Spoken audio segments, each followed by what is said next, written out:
In Indonesia, China-made bullet train overruns budget by up to $2 billion. South China Morning Post published a video regarding this on 14 October 2022.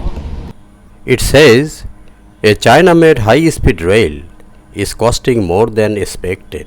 Indonesian builders have estimated construction will run $2 billion over budget. China, which is bankrolling the project, calculated a vastly different number. It expects overrun to be less than $1 billion. Negotiations are ongoing to handle the discrepancy in cost calculations. The highest estimated total cost of the project is 113 trillion rupiah, $7.36 billion. The bullet train will connect the capital Jakarta with another major city, Bandung.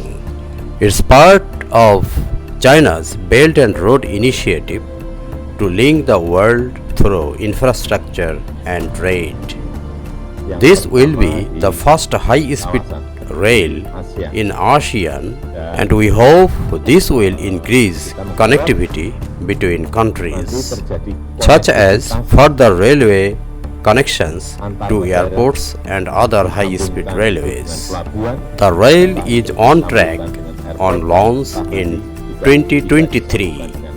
Through this video, we hope that Indonesia will be able to cover the overrun budget. Thanks for watching the video.